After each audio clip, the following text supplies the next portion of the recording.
Now we're going to look at greatest common factor, or GCF. We're going to use the two numbers that we previously used in prime factorization. So we're going to take our 48, we're going to break it down into 6 times 8. Since both of those numbers are composite, we're going to break them down to their prime factors. We're going to break 6 down into 2 times 3, both of which are prime. Our 8 we're going to break down into 2 times 4. We're going to bring down our 2, since it is prime. Bring down our 3, because it's prime. We're going to bring down our 2. Now our 4 is composite, so we need to break it down a little bit more. So we're going to break our 4 down into 2 times 2. Now let's do our 28. We're going to use the same factors, 4 times 7. Break our 4 down into 2 times 2. Our 7 is prime, so we're going to go ahead and bring it down. Our prime factorization of 48 is 2 times 2 times 2 times 2 times 3. Our prime factorization of 28 is 2 times 2 times 7. Now we're going to find our GCF, or our greatest common factor. And I tell the children it's like playing Go Fish. We're going to make matches. This 48 has a 2, and so does this one. So we're going to circle, circle, and write one pair down. This one has another 2, and so does this one. So we're going to circle, circle, and write that we have a second pair of 2s.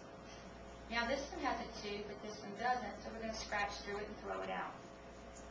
This one has another 2, and this one doesn't, so we're going to scratch through and throw it out. This one has a 3, and this one doesn't. We're going to scratch it and throw it out. And this one has a 7, and this one doesn't. Scratch it and throw it out. So our greatest common factor is 2 times 2, which equals 4. Notice we only dealt in the matches.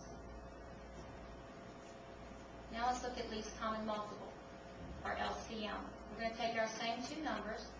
48 we're going to break down into 6 times 8. Both of those are composites, so we're going to break 6 down into 2 times 3. We're going to break 4 down into 2 times 4.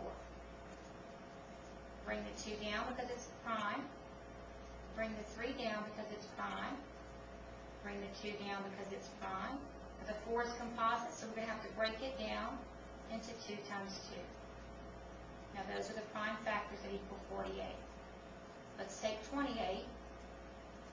Use 4 times 7. Break the 4 down into 2 times 2. Go ahead and bring the 7 down since it's prime. So our prime factorization of 48 is 2 times 2 times 2 times 2 times 3. And our prime factorization of 28 is 2 times 2 times 7. And so far, this is just like greatest common factor. Now we're going to find the least common multiple. We're going to start out finding our matches just like we did for greatest common factor. This one has a 2 and so does this one. Circle it, circle, and write that we have one pair that matches down. This one has a 2 and so does this one, so we're going to circle it, and write one down. Now, these are the ones that we threw out for greatest common factor, but for least common multiple, we're going to keep them. This one has a 2 and this one doesn't. Scratch it, but we're going to go ahead and write it down. This one has another 2 and this one doesn't. Scratch it and write it down. This one has a 3 and this one doesn't. Scratch it and write it down. This one has a 7 and this one doesn't. Scratch it and write it down. Now to find the least common multiple, we're going to multiply all of these factors, and we're going to get 336. So the least common multiple of 48 and 28 is 336. This concludes our video segment on prime factorization, greatest common factor, and least common multiple.